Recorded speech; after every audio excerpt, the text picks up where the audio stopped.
Good morning friends. आज हम लोग चतुर्भुज के बारे में पढ़ेंगे। तो देखिए, चतुर्भुज चाहे वह समलंब चतुर्भुज हो, चाहे समानांतर चतुर्भुज हो, चाहे समचतुर्भुज हो, चाहे आयत हो, वर्ग हो, चाहे पतंग हो, सबके बारे में डिटेल देखेंगे हम लोग। और मुझे आशा है कि इस वीडियो को देखने के बाद आप लोगों को कोई डाउट नहीं रहेगा। तो सबसे पहले देखते हैं हम लोग समलंब चतुर्भुज। समलंब चतुर्भुज समलंब चतुर्भुज में होता है कि दो जो विपरीत सतह होते हैं वो समानांतर होते हैं। दो विपरीत सतह क्या होते हैं? समानांतर होते हैं। तो जैसे कि ये एक समलंब चतुर्भुज है ए बी सी डी। यहाँ पे ए बी समानांतर है किसके? डी सी के। पहला इसका है कि दो विपरीत सतह जो है एक दूसरे के समानांतर होते हैं। दो ही सतह समानांतर होते हैं। अगर ये दो समानांतर हैं, ये दो समानांतर नहीं होंगे। दूसरा फीचर्स है कि समलंब चतुर्भुज के जो विकर्ण होते हैं, समलंब चतुर्भुज के विकर्ण एक दूसरे को समद्विभाजित करते हैं। अगर यह D1 है और ये D2 है तो विकर्ण एक दूसरे को समद्विभाजित करते हैं। समद्विभाजित करते हैं। विकर्ण एक दूसरे को समद्विभाजित करते हैं। अगर हम लोग देखें तो समलंब चतुर्भुज का जो होता है, समलंब चतुर्भुज का अगर क्षेत्रफल निकालें, समलंब चतुर्भुज का क्षेत्रफल होता है समानांतर भुजाओं का योग गुने ऊंचाई। अगर ये हाइट है तो समलंब चतुर्भुज का क्षेत्रफल होगा 1/2 गुने समानांतर भुजाओं का योग गुना ऊंचाई। तो यहाँ पे अगर ये समलंब चतुर्भुज है, अगर ये 10 दिया है, ये 5 दिया है, ये 6 दिया है, तो इसका क्षेत्रफल हो जाएगा 1/2 समानांतर भुजाओं का योग 10 + 6 16 अगुने ऊंचाई 5। ये हो जाएगा 40 वर्ग इकाई। अगर समलंब चतुर्भुज का परिमाप देखें तो चारों भुजाओं का योग। किसी भी चतुर्भुज का परिमाप क्या होता है? चारों भुजाओं का योग। तो इसको नोट डाउन कर लीजिए, फिर हम लोग आगे देखते हैं।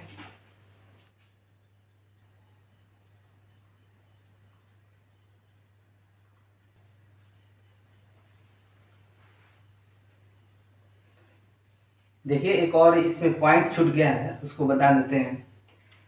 समलंब चतुर्भुज के दो असमानांतर भुजाओं के मध्य बिंदु को मिलाने वाली रेखा समानांतर भुजाओं के योग की आधी होती है। तो मान लीजिए असमानांतर भुजाएं क्या है? AD है और BC है, और इसका मध्य P और Q है। तो PQ रेखा की लंबाई जो होगी, PQ की लंबाई होगी, ये आधी होगी किसके? AB + CD के।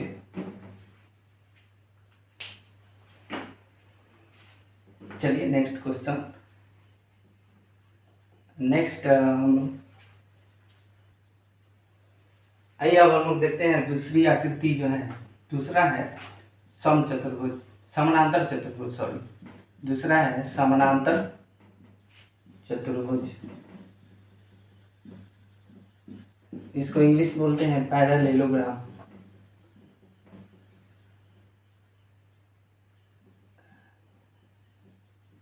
पैरेललोग्राम।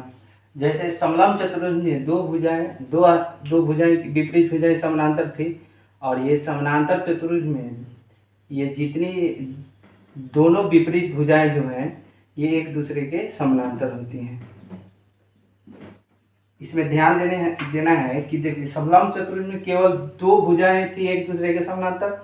यहाँ जो है ये भुजा भी एक दूसरे के समानांतर है और ये भुजा भी एक दूसरे के समानांतर है।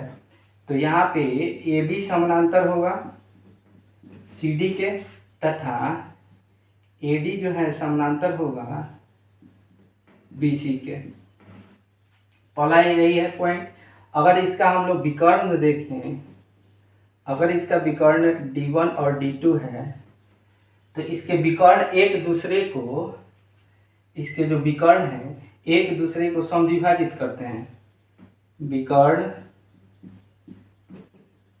एक दूसरे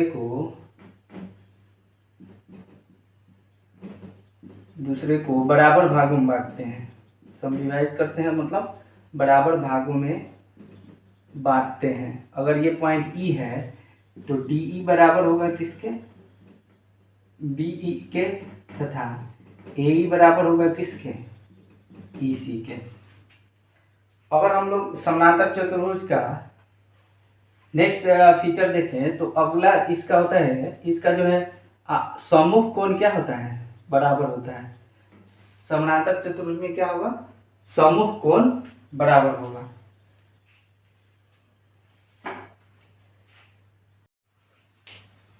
चलिए देखते हैं आप दोस्तों, अगला टॉपिक है समचतुर्भुज। समचतुर्भुज इंग्लिश में इसको बोलते हैं रोम्बस।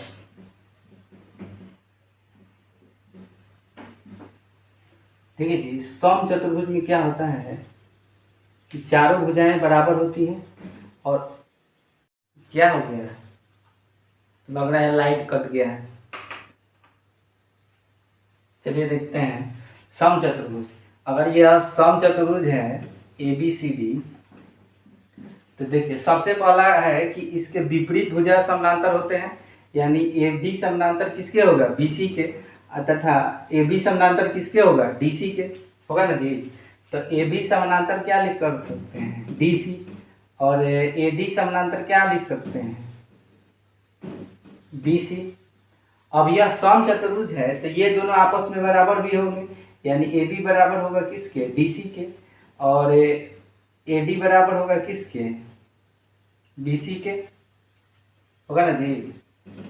अब देखिए यह समचतुर्भुज है तो समचतुर्भुज का क्षेत्रफल कैसे निकालेंगे जी। तो समचतुर्भुज का क्षेत्रफल होता है, अगर इसका एक विकर्ण D1 है और यह विकर्ण D2 है और ये D1 और D2 है, तो देखिए जी समचतुर्भुज के जो हैं विकर्ण, समचतुर्भुज के विकर्ण एक दूसरे को समद्विभाजित करते हैं। इसका एक फीचर ये भी है कि समचतुर्भुज के विकर्ण एक दूसरे को समद्विभाजित करते हैं, समद्विभाजित करते हैं।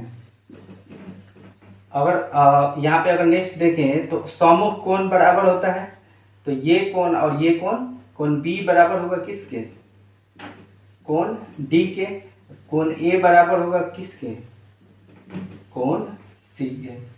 और देखिए जी इसमें है कि आसन्न कोणों का योग 180 डिग्री होता है, तो आसन्न कोण यानी कोण बी प्लस कोण ए 180, या चाहे कोण सी प्लस कोण बी 180।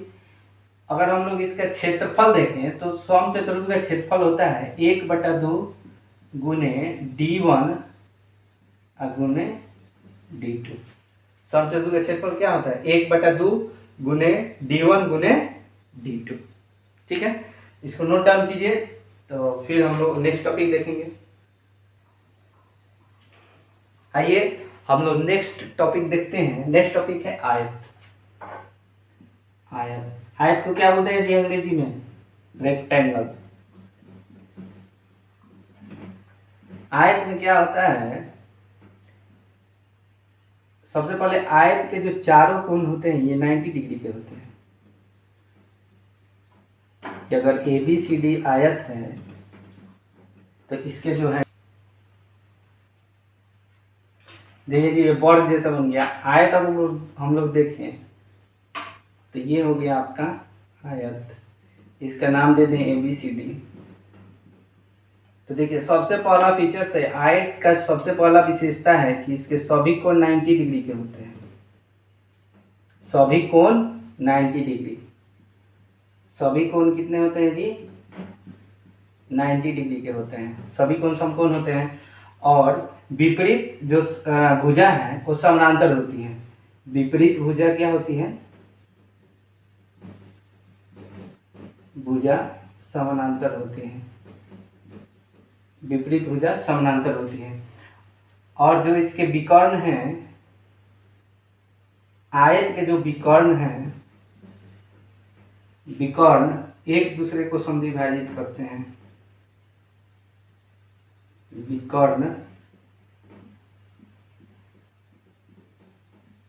विकर्ण समद्विभाजित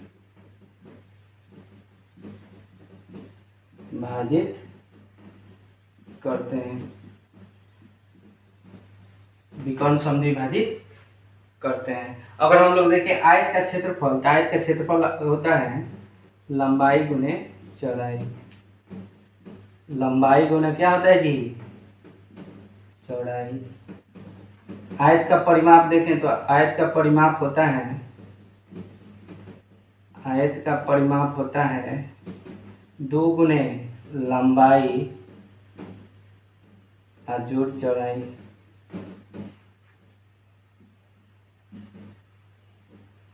चलिए इसको नोट डाउन कीजिए, फिर हम लोग नेक्स्ट टॉपिक देखेंगे।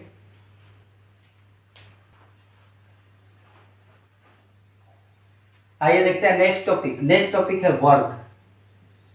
और वर्ग को क्या बोलते हैं? स्क्वायर। वर्ग की जैसे आप लोग जानते हैं कि वर्ग के चारों भुजा बराबर, वर्ग की चारों भुजाएं बराबर होती हैं। अगर नहीं भी तो आप मान लीजिएगा बराबर है, और सभी को 90 डिग्री के होते हैं। और विकर्ण एक दूसरे को समद्विभाजित करते हैं कितने डिग्री पर? तो 90 डिग्री पर। तो सबसे पहले देखें वर्ग का, तो सभी भुजा बराबर होती है। Very good. विकर्ण एक दूसरे को समद्विभाजित करते हैं। हाँ, विकर्ण समद्विभाजित करते हैं। और कितने डिग्री पर? 90 डिग्री। 90 डिग्री का एंगल भी बनता है। सभी भुजाएं बराबर, विकर्ण एक दूसरे को 90 डिग्री पर समद्विभाजित करते हैं। और सभी कोण भी बराबर, सभी कोण बराबर होते हैं ना जी? तो सभी कोण बराबर होते हैं 90 डिग्री का। अगर हम लोग आयत का जो ये विकर्ण देखें, तो एक विकर्ण दूसरे विकर्ण के क्या होगा? बराबर होगा। तो विकर्ण भी एक दूसरे के क्या होंगे? विकर्ण भी एक दूसरे के बराबर होते हैं। अगर हम लोग वर्ग का क्षेत्रफल निकालें, तो वर्ग का क्षेत्रफल क्या होता है जी? भुजा स्क्वायर। भुजा का क्या होता है? स्क्वायर। ठीक है। अगर वर्ग का परिमाप निकालें तो 4 गुना भुजा।